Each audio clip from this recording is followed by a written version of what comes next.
Episode review కంటే ముందు నేను ఈరోజు గమనించిన ఒక 15 పాయింట్స్ చెప్తా. ఆ 15 పాయింట్స్ చెప్పేసరికి 20 నిమిషాలు 30 నిమిషాలు అయిందనుకో, సపరేట్గా మళ్ళీ ఎపిసోడ్ రివ్యూ చేస్తా. చలో, ఈరోజు ఎపిసోడ్ విచిత్రమైన ఎపిసోడ్. నాగార్జున గారి హోస్టింగ్ చూస్తుంటే చాలామందికి నరాలు కట్ అయిపోతాయి, కోపాలు వస్తాయి. ఏందిరా ఇది, ఏంది గ్రూపిజం కరెక్ట్ అంటాడు, గ్రూప్గా నామినేట్ చేస్తే తప్పేందంటాడు, వాళ్ళ ఇష్టం వచ్చిన ఆడతాడు అంటాడు, నీకు తప్పు అనిపించింది కానీ తప్పు కాదంటారు, ఏందేందో చెప్తుండేందన్న ఫీలింగ్ వస్తుంది. కానీ బాగా డీప్గా బిగ్ బాస్ అనాలిసిస్ చేయగలిగిన వాళ్ళు, అనలిస్ట్ లాగా ఆలోచించగలిగిన వాళ్ళు, ఏండ్ల నుంచి వెళ్ళి రివ్యూస్ చేస్తున్న వాళ్ళందరికీ కూడా క్లారిటీ వస్తుంది. క్లారిటీ వచ్చిన జనాల్ని కన్ఫ్యూజ్ చేస్తూ ఉంటారు. సో నేను ఆ కన్ఫ్యూజన్ చేయకుండా క్లారిటీగా చెప్పే ప్రయత్నం చేస్తా. ఇవాళ నాగార్జున గారి హోస్టింగ్ మీద నాకు మిక్స్డ్ ఒపీనియన్ ఉంది. అంటే కొంత మస్తు అనిపించింది, కొంత అస్సలు మంచిగా అనిపించలేదు. రెండు ఉన్నాయి. ఎక్కడ మస్తు అనిపించిందన్నా నీకు అంటారా, చెప్తా ఎక్కడ అనిపించిందో. సరే, ఈ ఎపిసోడ్ రివ్యూ స్టార్ట్ చేసే ముందు పాయింట్స్. ఫస్ట్ థింగ్, నిఖిల్, ప్రేరణ, పృథ్వీ, మన ఎవరు యష్మి, వీళ్ళందరినీ ఇష్టపడేటోళ్ళకి హ్యాట్సాప్ అబ్బా. నిజంగా హ్యాట్సాప్ అంటే హ్యాట్సాప్ అంతే. బాబ్బా విష్ణుప్రియ, ఈమెను ఇష్టపడేటోళ్ళకైతే ఇంకా కాలు మొక్కచ్చు. మరి ఎట్లా నచ్చుతుర్రు అయ్యా మీకు, నాకు అర్థమవుతుంది. ఎట్లా నచ్చుతున్నారు, ఎన్ని ఫ్లిప్పులు, ఎన్ని అబద్ధాలు. మెయిన్ థింగ్, వీళ్ళట ఓజీ రాయల్గా ఉన్నప్పుడు మాత్రమే నామినేషన్స్ మీద స్కెచ్లు వేసిరు, వైల్డ్ కార్డ్ మీద వచ్చిన వాళ్ళని పంపించడానికి ప్రయత్నాలు చేసిరట. వీళ్ళు రాకంటే ముందు ప్లాన్ చేసిరు, వీళ్ళు వచ్చిన తర్వాత రాయల్స్ అండ్ ఓజీస్ ఉన్నప్పుడు ప్లాన్ చేసిరట. కానీ ఫస్ట్ అయితే రాకంటే ముందే ప్లాన్ చేసినాం, వచ్చిన తర్వాత కాదు సార్ అన్నట్టుగా మాట్లాడారు. ఆ తర్వాత నిఖిల్ ఓజీస్ రాయల్స్ ఉన్నప్పుడు సార్ అని అన్నాడు. ఓజీస్ రాయల్స్ ఉన్నప్పుడేనా మొత్తం మెగా క్లాన్గా మారిన తర్వాత వేయలేదా ప్లాన్లో స్కెచ్లు? అసలు ప్లాన్లో స్కెచ్లు వేసి రైట్ అని చెప్పి నాగార్జున గారు చెప్పుడేంది, అప్పుడు మేము వేసినామని వీళ్ళు అనుడేంది. ఏం మాట్లాడుతుర్రబ్బా అసలు. Hats off, very nice. వీళ్ళట ఇప్పుడు కాదు ప్లాన్ చేసింది, అప్పుడు మాత్రమేనట. ఇదో పచ్చి అబద్ధం. నాగార్జున గారి సాక్షిగా కోట్ల మంది ఆడియన్స్ ముందు పచ్చి అబద్ధాలు చెప్తుంటే వీళ్ళని ఎట్లా నమ్ముతున్నారు చెప్తా. పాయింట్ టు పాయింట్ మాట్లాడదాం. 15 పాయింట్స్ చెప్తా. ఫస్ట్ పాయింట్, విష్ణుప్రియ, రోహిణి వీళ్ళిద్దరి మధ్యలో జరిగిన గొడవకి బిగ్ బాస్ మామ టెలికాస్ట్ చేయాల్సిన క్లిప్ ఏంటిది? విష్ణుప్రియ రోహిణితోటి ఎప్పుడన్నది, ఎక్కడన్నది, ఆ క్లిప్పు కదా టెలికాస్ట్ చేయాల్సింది. వీళ్ళు ఏ క్లిప్పు టెలికాస్ట్ చేసి దాని మీద న్యాయం అడిగిర్రు? ఏ క్లిప్పు? ఈ గొడవ అయిపోయిన తర్వాత పంచాయతీ సద్దుమణిగే క్రమంలో నిఖిల్ ముందు కూర్చుని ఈ డిస్కషన్ జరుగుతున్నది చూసిరా, ఆ డిస్కషన్ని చూపించి దాని మీద జడ్జ్ చేయమంటారు. జడ్జిమెంట్ ఎక్కడికి రావాలి? ఏ క్లిప్ తీయాలి? ఫస్ట్ విష్ణుప్రియ ఎప్పుడు రోహిణితో ఆ మాట అన్నదో గా క్లిప్ వేయాలి. అది ఎందుకు వేయలే? ఆ ఫుటేజ్ లేదా? డిలీట్ చేసి పారేసిర్రా? విష్ణుప్రియకి సంబంధించిన నెగిటివ్ ఫుటేజ్ని డిలీట్ చేస్తారు, అది టెలికాస్ట్ చేయరని నేను చాలాసార్లు చెప్పిన. అందులో భాగంగా ఇది ఒక స్కామ్ కాదా? చెప్పురు ఒక మాట, మన రెగ్యులర్ సబకరైజర్ ఫ్యామిలీ మెంబర్స్కి తెలిసి ఉంటుంది. నేను ఎన్నోసార్లు చెప్పిన నెగిటివ్ ఫుటేజ్ తీసేస్తారని. అందులో భాగంగా ఇప్పుడు ఈ డైలాగు రోహిణి అంత బాగా చెప్తుగా, నువ్వు నాతో అన్నవు, నిఖిల్ని ట్రై చేసినా వర్కౌట్ కాలేదు కాబట్టి పృథ్వీని ట్రై చేసినా వర్కౌట్ అయింది అని అన్న మాట అన్నవు అని అంటే అంత ధైర్యంగా అంటదా? అంత ధైర్యంగా అంటే ఇప్పుడు విష్ణుప్రియ కూడా ఒప్పుకున్నట్టే కదా. విష్ణుప్రియ కూడా తర్వాత ఒప్పుకున్నట్టే. నేను అట్లా లేదు ఇట్లన్నా అనే టాపికే తప్ప అనలేదు అన్న ముచ్చట లేదు కదా. ఇక్కడ అన్న విషయమే చెప్పింది కదా. సో అది ఆ మాట యాజ్ ఇట్ ఈస్గా అన్నా, కొంచెం అటు ఇటుగా అన్నా కానీ అది ప్లానింగే కదా, అది స్కెచ్చే కదా. రెండో పాయింట్, అంటే ఇప్పుడు విష్ణుప్రియ ఏమంటుంది, ఈ షోలో కాదు సార్, దీనికంటే ముందు చేసిన షోలో నాకు నిఖిల్ అంటే ఇష్టము, అక్కడ అతని పర్సనాలిటీ నచ్చింది అంటే ఆ షోకి అయినా, ఈ షోకి ఈయన, ఇంకో షోకి ఏం సార్ దీన్ని అంటే ఈ ప్రాసెస్ని ఎట్లా నమ్ముతున్నారు? ఇక్కడ ఈ జెన్యూనిటీ అని ఎట్లా నమ్ముతున్నారు? ప్యూర్ సోల్ అని ఎందుకు అంటున్నారు? ఒకటి ఏది, నేను డైరెక్ట్ క్వశ్చన్స్ టు అసలు ఈ బ్యాచ్కి ఫ్యాన్స్ సరే ఏం చేస్తాను చెప్పుర్రి. ఇక్కడ ఏం నచ్చింది అంటే, నేను వాళ్ళు నచ్చడం తప్ప అని అనట్లేదు, కానీ ఇక్కడ ఇంత క్లారిటీగా ఈరోజు తెలిసింది కదా అని. క్లిప్ బిగ్ బాస్ టీంలో ఏదేయాలి? ఫస్ట్ టైం విష్ణుప్రియ రోహిణితోటి చెప్పినప్పుడే క్లిప్ వేయాలి. ఆ క్లిప్ ఉండదు ఇప్పటిదాకా, ఎప్పుడో డిలీట్ చేసి పారేసి ఉండొచ్చు. రెండోది, మూడో పాయింట్, నిఖిల్ పోసింది రోహిణికి, ఏది ఇసుక. నిఖిల్ రోహిణికి పోసిండు. అతను గెలవాలనుకున్నది పృథ్వీ కదా, ఏది ఇసుక పోసే టాస్క్లో గెలవాలనుకున్నది పృథ్వీ. కానీ అక్కడ మంది ముందట మాత్రం రోహిణి సూపర్ ఫైర్ ఎఫర్ట్ పెడుతున్నావు, చాలా మంచిగా చెప్పింది, తప్పు పట్టాల్సిన అవసరం లేదు, ఒక స్పోర్ట్స్మెన్షిప్ ఉంది. అక్కడ విష్ణుప్రియ వచ్చి అడ్డంగా నువ్వు పొగిడితే పృథ్వీని పొగుడు కానీ ఆమెను ఎందుకు పొగుడుతున్నావు అని అన్నది. ఇక్కడ కూడా మనం పాజిటివ్గా తీసుకుందాం. కేవలము విష్ణుప్రియని అంటే విష్ణుప్రియ అనడానికి కారణం ఏంటంటే పృథ్వీ డల్గా ఫీల్ అవుతాడు కదా, పృథ్వీ కంటే బాగా ఆడుతున్నావు అంటే అతను డల్ అయిపోతాడు కదా అన్న సెన్స్లో అని ఉండొచ్చు, తప్పులేదు, ఇక్కడ కూడా పాజిటివ్ అనుకుందాం. అండ్ ఇంకోటి, ఆట అంతా గెలిచిన తర్వాత రోహిణి సూపర్ హీరో హీరో అన్నది, అది కూడా పాజిటివ్గా తీసుకుందాం, నెగిటివ్ ఎందుకు? అరే ఇజ్జత్ అంతా పోయింది, మనం జీరో అంటే హీరో చూపించింది, మన మొహం ఎడబెట్టుకోవాలన్న సెన్స్లో సిగ్గుపడి ఆయనతో పుసుకొని ఇక్కడ హీరో అంటే మనం సరిపోతాం లేదంటే ఇజ్జత్ పోతుంది అని చెప్పి అన్నది అనుకునే బదులు అరే పాజిటివ్ వేలోనే విష్ణుప్రియ అన్నది అనుకుందాం. ఆ తర్వాత వీళ్ళందరి డిస్కషన్స్ ఏంది, పృథ్వీ గెలిచేటోడు, యష్మి సంచాలక చేయబట్టేవేంది అని సంచాలకగా నువ్వు మిస్టేక్ చేసినావు, అట్లా చేసినావు ఇట్లా చేసినావు, రాత్రి అంతా కూర్చొని ఎక్కిస్తలేరా, అంటే నెగిటివ్గా తిట్టుకుంటలేరా? తెల్లారి మళ్ళీ కలిసిపోతారు అనుకో, రాత్రి అంతా అనుకోలేదా? ఇక్కడ వాళ్ళకి నిజంగా రోహిణి గెలవాలన్న ఫీల్ ఉందా? లేదు, ఉండదులే, ఎందుకైనా వాళ్ళ ఫ్రెండ్ గెలవాలనే ఉంటుంది తప్ప ఈమె గెలవాలని ఉంటుందా? మీదికి మాటలు చెప్పడం తప్ప ఇంకా జెన్యున్గా మనసు నుంచి వచ్చింది కాదు. సరే అందులో తప్పు పట్టానబ్బా, ఈ పాయింట్లో నేను తప్పు పట్టాను పో, ఎందుకంటే వాళ్ళ ఫ్రెండ్ గెలవాలని ఎవరికైనా ఉంటుంది. ఇక్కడ నాకు నిఖిల్ దగ్గర ఒక పాయింట్ నచ్చింది ఏంటంటే, పృథ్వీ దానిలో ఎక్స్ట్రా స్కూప్ పడ్డప్పుడు నబీలు గౌతమ్ కృష్ణ చేసిన ఫైట్ అన్నా కూడా నిఖిల్ చేయలే, అట్లా ఉంటుంది ఈయనది, సైలెంట్గా ఉంటుంది మొత్తం. సరే నెక్స్ట్ 4వ పాయింట్, ఈ 3వ పాయింట్ తీసేయరబ్బా, నేను కూడా చెప్తాను, వాళ్ళ ఫ్రెండ్ కాబట్టి గెలవాలనుకుంటారు కాబట్టి యష్మి మీద సీరియస్ అయ్యారని అనుకుందాం. 4వ పాయింట్, నిఖిల్ గౌతమ్తో ఫ్రెండ్షిప్ ట్రూ ఫ్రెండ్షిప్ అండి, ఎమోషనల్ బాండింగ్ అని చెప్తాడు. ఆయన స్నేక్ అని ఇచ్చినప్పుడు, అది నిఖిల్ గౌతమ్కి స్నేక్ అని ఇచ్చినప్పుడు అక్కడ ఫ్రెండ్షిప్ని రాంగ్గా చూసింది సరే, ఎమోషనల్గా కూడా కనెక్ట్ అవుతారు కదా, ఇది గేమ్ పరంగా కనెక్ట్ అయ్యింది అన్నట్టుగా చూస్తున్నాడు, అది కూడా తప్పు పట్టిండారంటే ఇది ఎవరు నమ్మాలి, ఎట్లా నమ్మాలి? వాళ్ళ అమ్మ వచ్చి చెప్పిన తర్వాత కదా ఫ్రెండ్షిప్ చేసింది. వాళ్ళ అమ్మ గౌతమ్తో ఫైట్ పెట్టుకోకు, గౌతమ్ నామినేట్ చేయకు, గౌతమ్తో డిఫెండ్కు పోకు, గౌతమ్తో జాగ్రత్త అని ఇవన్నీ చెప్పిన తర్వాత కదా గౌతమ్తో ఫ్రెండ్షిప్ స్టార్ట్ చేసింది. అప్పటికే గౌతమ్కి డౌట్ వచ్చింది, వాళ్ళ అన్న వచ్చి చెప్పిన తర్వాత ఇప్పుడు మీకు కొంతమంది క్లోజ్గా ఉంటారు, ఇన్పుట్స్ వచ్చినాయి కాబట్టి మారుతారు, అది కొంచెం జాగ్రత్తగా ఉండాలి, దోస్తు చేయగానే దోస్తు అనుకోకు, జాగ్రత్తగా ఉండాలి, ఇవన్నీ చెప్పిండు. ఆ తర్వాత సోనియా వచ్చి చెప్పిందా? సోనియా వచ్చి చెప్పిన తర్వాతనే వాళ్ళ అమ్మ ఏమన్నది అని అడిగిండా? వాళ్ళ అమ్మ ఏమన్నదని అడిగితే నీతో డిఫెండ్ చేయొద్దు, నీతో నామినేషన్లకు దిగద్దు, ఇవన్నీ చెప్పింది అని అంటే ఓహో ఇందుకా నాతో స్వీట్గా ఉంటుంది అని అన్నాడా? ఇవన్నీ మర్చిపోయి నేను ఏంది ఫ్రెండ్షిప్ అంటే ఎమోషనల్గా కూడా బాండ్ అవుతుంది, అసలు అట్లా గేమ్ పరంగా ఎందుకు అనుకుంటారు, గేమ్ పరంగా కాదు కదా, ఎమోషనల్గా కూడా బాండ్ అవ్వచ్చు కదా, నాకు ఇప్పుడు నీతో అయిన ఫ్రెండ్షిప్ ఎమోషనల్గా బాండ్ అయిన ఫ్రెండ్షిప్ అని ఎట్లా అబద్ధం ఆడతాడు? నోటికి ఎట్లా వస్తుంది అబ్బా అబద్ధం?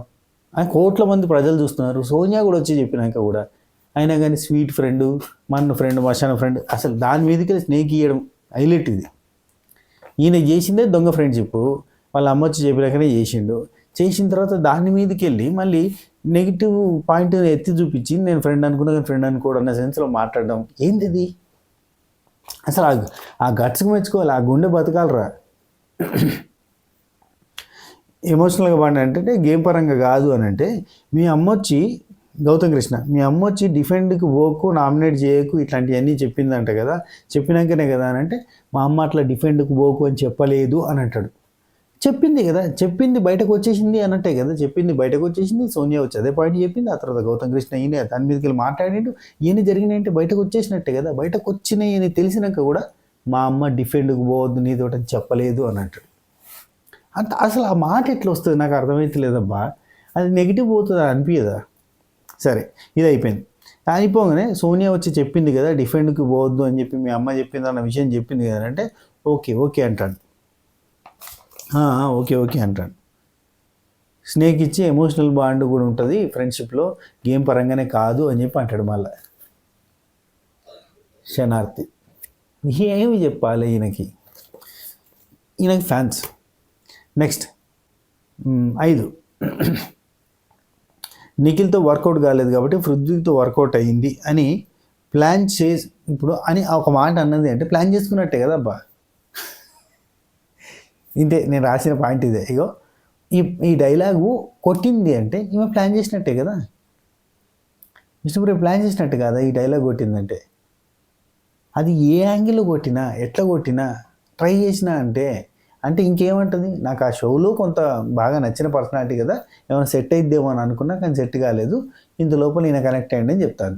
బాజాప్తుగా ధైర్యంగా మొహం మీద పబ్లిక్ సాక్షిగా చెప్తుందంటే గ్రేట్, ప్యూర్ సోల్, జెన్యున్. యాదృచ్ఛికంగా జరిగిపోయిందని చెప్తుంది, ఇంక యాదృచ్ఛికంగా. ఈజ్ రియల్రీ సెన్స్ ఎట్లుందంటే I'm single ready to mingle అని బాయ్స్ పెట్టుకుంటారు చూడు క్యాప్షన్, అట్లున్నది ఈమె. ఏందో ఇప్పుడు ఆ షోలో నచ్చింది కాబట్టి ఈ షోలో కనెక్టివిటీ అవుతాను కూడా కాలేదు, ఈయన కనెక్ట్ అయిన కథ కంటిన్యూ. ట్రాక్ మెయింటైన్ చేస్తే ఎక్కువ రోజులు సర్వైవ్ అవుతాం. ఇక్కడ ఒక లాజిక్ పాయింట్ బాగా తిరుగుతుంది అబ్బా బయట. ఏంది, రోహిణియే విష్ణుప్రియకి పృథ్వీతో దూరంగా ఉండు, నీ వల్ల ఆయన సర్వైవ్ అవుతుండని చెప్పిన మనిషి ఇప్పుడు ఆయన వల్ల ఈమె సర్వైవ్ అవుతుంది అని చెప్తుంది ఏంది అని అంటున్నారు. మీకు చేబదులు అంటే తెలుసా, ఇచ్చిపుచ్చుకోవడం అంటే తెలుసా? ఇప్పుడు వీళ్ళిద్దరూ కలిసి ట్రాక్ నడపడం వల్ల ఆయన వల్ల ఈమెకి, ఈమె వల్ల ఆయనకి, వీళ్ళిద్దరిని చూస్తున్న నిబ్బా నిబ్బీలకి అంతా కూడా యాక్టివేషన్, కోఆర్డినేషన్, ఇన్ఫాక్చువేషన్ ఇవన్నీ జరుగుతాయి అంతే. ఇప్పుడు అట్లా చెప్పినా ఇట్లా చెప్పినా ఒకటే.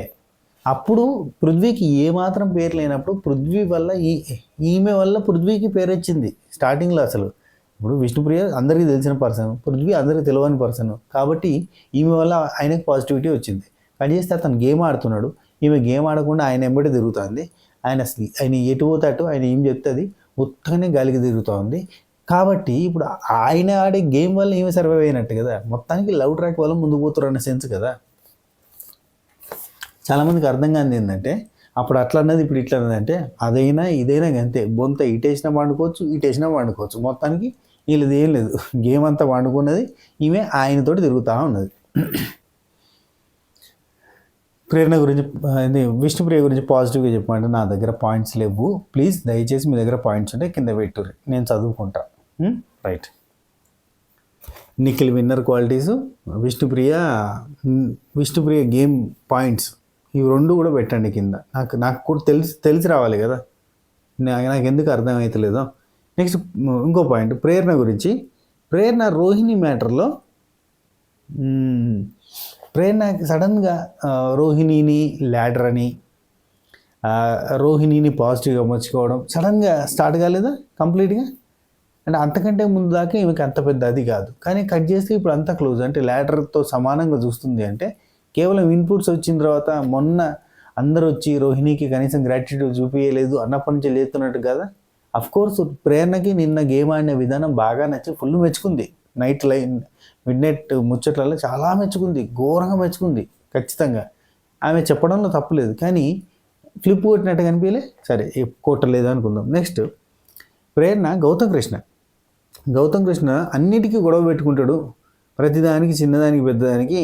అంటే ఎగ్జాంపుల్ చెప్పమ్మా అని అంటే ఇట్లా హెయిర్ ఇట్లా పడుకోబెట్టి చూస్తుంటే చంపు అనగానే అట్లా నెగిటివ్ వర్డ్స్ ఎందుకు వాడుతావు అని అన్నాడు. సార్ అదేం సార్, చంపు అంటే చిన్నపిల్లవాడు లెక్క సార్ అని చెప్పి అన్నది. చంపు అంటే చిన్నపిల్లగాడని అవతలోడికి తెలియకపోతే తెలుగు రెండికి హిందీ రెండికి ఉన్నంత డిఫరెన్స్ ఉంటుంది, అంతే కదా. ఇప్పుడు చంపు అని అంటే తెలుగు చంపుకి చంపడం, అది నెగిటివ్ వర్డే కదా. ఆయన అన్నది ఏం తప్పు? గౌతమ్ కృష్ణ చాలా సెన్సిబుల్గా ఉంటాడు.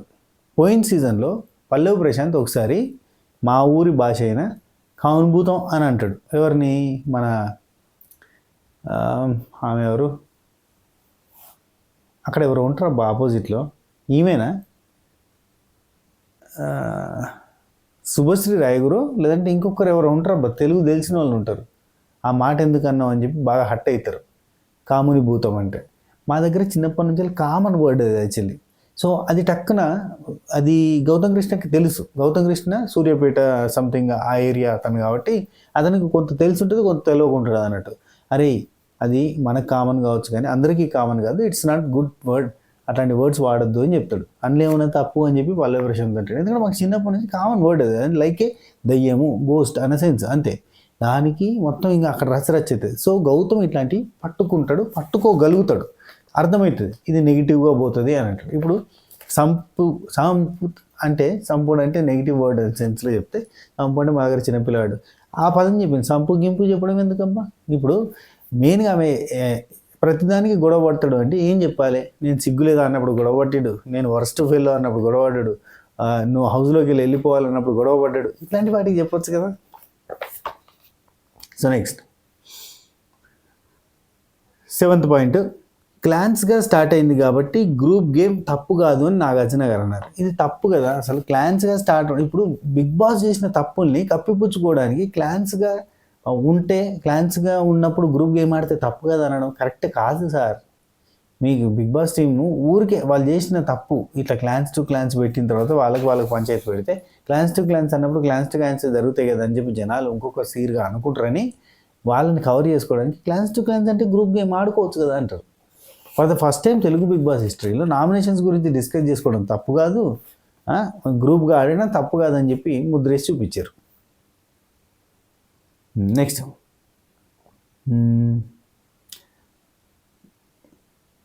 ఒక్క నిమిషం. అవును, ఇంకోటి గౌతమ్ కృష్ణకి వీళ్ళంతా గ్రూప్గా ఫామ్ అయ్యి వీళ్ళు వైల్డ్ కార్డ్ మీద అటాక్ చేయడానికి వైల్డ్ కార్డ్ నామినేట్ చేసి పంపించడానికి ప్రయత్నం చేశారు అనేది ఎక్స్ కంటెస్టెంట్ వచ్చినాక తెలిసింది కదా. సో నాగార్జున గారు నీకు ఎప్పుడు ప్లాన్ చేశారు, ఎట్లా ప్లాన్ చేశారు అంటే వీళ్ళే గౌతమ్ కృష్ణ ఎట్లా చెప్తాడు, తెలియదు కదా ఆయనకి. నాకు తెలియదు సార్ అంటే నీకు తెలియకుండా ఎట్లా మాట్లాడినావు అని పాయింట్. నెక్స్ట్ 8వ పాయింట్, క్లాన్స్గా డిజాల్వ్ అయిన తర్వాత ఒక క్లాన్ అయిన తర్వాత డిస్కషన్ జరగలేవా? నేను స్టార్టింగ్ మెన్షన్ చేసినట్టు ఇప్పుడు పృథ్వీ క్లాన్స్గా డిజాల్వ్ అయినప్పటి నుంచి మా దగ్గర ఈ నామినేషన్ డిస్కషన్స్ జరగలేదని ఒక పచ్చి అబద్ధం ఆడతాడు. ఫస్ట్ నుంచి జరుగుతలేవా? ఎన్నోసార్లు జరిగినాయి, మొన్నటి దాకా కూడా జరిగినాయి.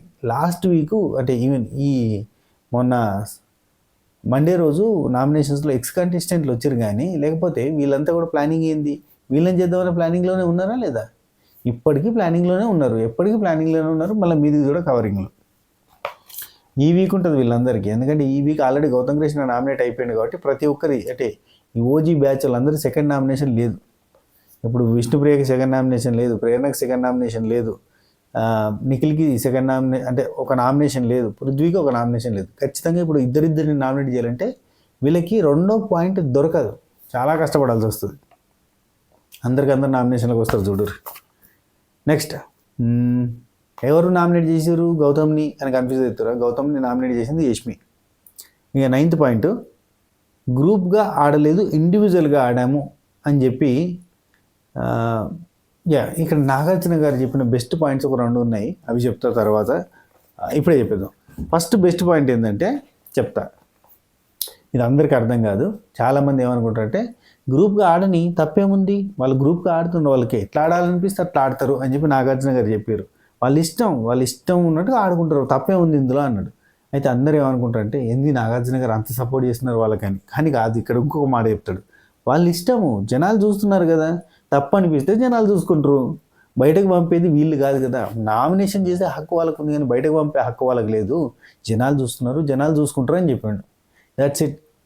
మీకు అర్థం చేసుకోవాల్సింది ఏంటంటే ఇక్కడ జనాలు గ్రూప్ ఎగ్జామ్ని చూసి ఎంకరేజ్ చేయరు, నువ్వేం టెన్షన్ పడకు అని ఒక పాయింట్ ఇంకొక పాయింట్ కూడా చెప్తారు నాగార్జున గారు. మంచి మాట ఏంటంటే నువ్వు ఇండివిజువల్ గేమ్ ఆడుతున్నావు అని చెప్పి కెమెరాల ముందు పోయి చెప్పాల్సిన అవసరం లేదు. గేమ్ అయిపోగానే నీ గేమ్ ఎవడు నొక్కేయడు తొక్కేయడు, నువ్వు ఆడుతున్నది ఆడుకో అని చెప్పాడు. అంటే కెమెరాల ముందు వచ్చి డైలాగులు కొట్టకు, ఇది నీకు నెగిటివ్గా అవుతుందని ఇండైరెక్ట్గా చెప్పాడు. కానీ గౌతమ్ కృష్ణ క్లారిటీగా విన్నట్టుగా అనిపించలే, అందుకే నాగార్జున గారికి బీపీ వచ్చిందేమో అనిపించింది. ఇంకొక బెస్ట్ పాయింట్ కూడా ఉందబ్బా, పెద్ద తప్పు చేసినా చిన్న తప్పు చేసినా వాళ్ళకి అట్లా గౌతమ్ కృష్ణ ఏమంటాడంటే, సార్ ఇప్పుడు గ్రూపిజం అని చెప్పి వాళ్ళు పెద్ద తప్పు చేసిన కొమ్ము కాసుకొని చిన్న తప్పు చేసిన అవతలను నామినేట్ చేస్తున్నారు సార్, బయటకు పంపడానికి ప్రయత్నం చేస్తారు. అంటే అదే కదా గ్రూప్ అంటే, అదే గ్రూపు. వాళ్ళు పెద్ద తప్పు చేసినా కవర్ చేసుకోవడం గ్రూప్ అని అంటారు నాగార్జున గారు. ఎవరికైనా కోపం వస్తుంది. కానీ ఇక్కడ ఇంకొక మాట అంటాడు, ఆడియన్స్ చూస్తున్నారు కదా, వాళ్ళకి ఎట్లా అనిపిస్తే అట్లా నడుతుంది అంటారు. Audience are main thing. అయితే ఈ ఆడియన్స్ని ఇన్ఫ్లుయెన్స్ చేసేటోళ్ళు నెగిటివ్ వేలో ఇన్ఫ్లుయెన్స్ చేయడం వల్ల, అంటే ఇట్లా గ్రూప్ ఆడడం తప్పు కాదని నాగార్జున గారు చెప్పినాక గ్రూప్ ఆడితే ఏమైందయ్యా మీకు అని అన్నాడు అనుకో బిస్కెట్గా. ఎందుకంటే వాళ్ళని ఎంకరేజ్ చేయడం అట్లా చేయొద్దు. నెక్స్ట్ 10వ పాయింట్, నబిల్ పృథ్వీతో నాగార్జున గారి ముందు ఆ పాయింట్ పెట్టు అంటాడు. మీరు ఎంతమంది గమనించారు? నాగార్జున గారి దగ్గర ఆ పాయింట్ పెట్టు అంటే మనోడు ఏ పాయింట్ పెట్టిండు అబ్బా, ఏది ఇండివిజువల్ అని ప్రూవ్ చేయడానికి మమ్మల్ని బ్యాట్ చేయడానికి ట్రై చేశాడని చెప్పి పృథ్వీ అన్నట్టున్నాడు. సో ఇలాంటి పాయింట్స్ పెట్టడం వల్ల నాగార్జున గారి దగ్గర మీరు విన్నర్ అవుతారేమో, నాగార్జున గారి దగ్గర మీరు అద్భుతంగా సూపర్ అనిపించుకుంటారేమో, జనాల దగ్గర అనిపించుకోరు కదా. వీళ్ళంతా మళ్ళీ అదే గ్రూప్ గేమ్ పంచాయతీ అన్న సెన్స్. నెక్స్ట్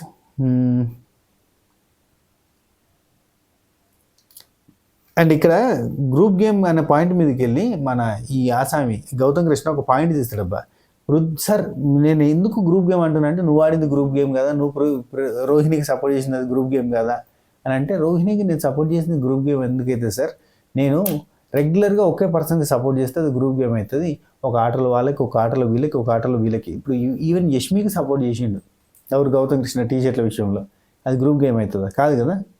సో ఇలా గ్రూప్ గేమ్ అనే పాయింట్ని క్లారిటీగా నాగార్జున గారు చెప్పకపోతే, ఇక్కడ సార్ నేను ఒక ఎగ్జాంపుల్ చెప్తాను సార్. విష్ణుప్రియ నన్ను నామినేట్ చేస్తున్న టైంలో సార్, నాకంటే పెద్ద తప్పు నీ చుట్టూ ఉన్న వాళ్ళు ఎవరు చేయలేదా, నీ ఫేవరెట్స్లో ఎవరు చేయలేదా అనగానే పృథ్వీ వచ్చింది సార్. నేను పేరు కూడా చెప్పలేదు, ఆయన వచ్చిండు. నిఖిల్ నేను యష్మిని అక్క అన్న పాయింట్ మీదకి వెళ్ళి నన్ను నిఖిల్ వచ్చి అక్క అని ఎట్లా అంటావు, నో మీన్స్ నో అని చెప్పి నామినేట్ చేసింది సార్. ఇది కూడా నేను గ్రూప్ గేమ్ అనట్లేదు సార్. కానీ ఇప్పుడు పృథ్వీ అరే అన్నాడు, వాడు వీడు అంటాడు, డిస్రెస్పెక్ట్గా మాట్లాడతాడు, వద్దు అన్నా కూడా అదే పాయింట్ తోటి మళ్ళీ ఎక్కిరిస్తూ ఉంటాడు, మాట్లాడుతూ ఉంటాడు, టాంటింగ్ చేస్తూ ఉంటాడు. అట్లాంటి అతను చేసిన తప్పులు మాత్రం నో మీన్స్ నో కదా సార్. అప్పుడు ఎందుకు పృథ్వీ నామినేట్ చేయలేదు నిఖిల్, ఇది కాదా సార్ గ్రూప్ గేమ్ అని అంటాడు. ఇంత మంచి పాయింట్లు చెప్తుంటే నాగార్జున గారు, నీ కంటికి కనిపించినవన్నీ నిజాలని నువ్వు అనుకుంటున్నావు కదా, అదంతా నీ ఊహ అన్నట్టు చెప్తాడు. So next point, Gautam Krishna contender నుండి తీసేయాలని, ఒక్క నిమిషం, ఇంకా రెడ్ ఎల్లో గ్రీను బ్లూ అనే టాస్క్ జరిగింది కదా రెడ్ టీమ్, అది టీంలో, ఆ టీంల టాస్క్లో నిఖిల్ నేను ఎల్లో కార్డు గౌతమ్కి ఇవ్వాలని నేనేం చెప్పలేదు, నేనేం చెప్పినా అంటే జస్ట్ మీరు మెగా చీఫ్ అయింది కదా అతను, మీ ఇష్టం ఆలోచించుకోండి అని చెప్పి యష్మికి ప్రేరణకి చెప్పిన తప్ప నేను ఎక్కడ ఫోర్స్ చేయలేదని ఒక మాట అంటాడు.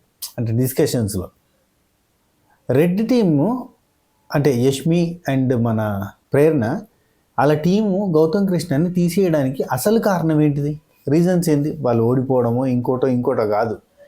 చాలాసార్లు గౌతమ్ కృష్ణ మీద గర్జి పెట్టుకుని చాలాసార్లు మాట్లాడుకున్న వాళ్ళే వాళ్ళు. ఇది నిఖిల్ అండ్కో, నిఖిల్ యష్మి ప్రేరణ పృథ్వీ వీళ్ళంతా మాట్లాడుకున్నారు. ఆయన ప్రేరణ ఇన్వాల్వ్ చేయకపోయినా కానీ వీళ్ళైతే మాట్లాడుకున్నారు. అండ్ ఇంకోటి ఇక్కడ చాలా ఫోర్స్గా అంటే గొడవలు పెట్టుకొని చాలా డిస్కషన్ జరిగిన తర్వాత ఎల్లో కార్డు వచ్చినాక ఎల్లో కార్డు తీసుకుపోయి రెడ్ టీం తీస్తే రెడ్ టీంలో వాళ్ళు అక్కడ గౌతమ్ కృష్ణకి ఇచ్చిన తర్వాత యష్మి నిఖిల్ దగ్గరికి వచ్చి నువ్వు హ్యాపీయే కదా అని అంటుంది. అంటే హ్యాపీయే అని చెప్తాడు. ఇది జరగలేదా, నేను కావాలని ఇవ్వలేదు, నాకు సంబంధమే లేదని చెప్పి ఇక్కడ మాట్లాడితే చూసిన వాళ్ళకి తెలుసు కదా live footage. Next point, Nikhil యష్మికి ఇది హైలైట్ పాయింట్. అయితే యష్మి నాగార్జున గారి దగ్గర, సార్ నాకు స్నేక్ ఇచ్చింది, నిఖిల్కి స్నేక్ ఇచ్చి, సార్ నాకు ఊరికే ఏడిపిస్తాడు సార్, ఫన్నీగా కూడా చాలా ఏడిపిస్తాడు సార్ అన్నది. ఎందుకు ఏడిపిస్తాడు అమ్మా, ఏంది ఎగ్జాంపుల్ చెప్పంటే, సార్ నిన్న కూడా సార్ నువ్వు వెళ్ళిపోతావు, నువ్వే వీక్ అని చెప్పి అన్నాడు సార్, నన్ను ఏడిపిస్తాడు సార్, ఊరికి ఆట పట్టిస్తాడు సార్.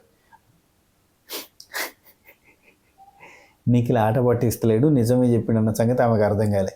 నిఖిల్ అంటాడు కదా నేను గెజ్ చేయగలుగుతా ఎవరు వెళ్ళిపోతారు అని, సో అది గెజ్ చేసిండు చెప్పిండు. కానీ ఆమె ఏమనుకుంది, ఆట పట్టిస్తున్నాడు అనుకుంది. ఆట పట్టిస్తలే, ఈ నీట పట్టిస్తలే, మొత్తానికి నిజం చెప్పిండు అన్నట్టు యష్మికి.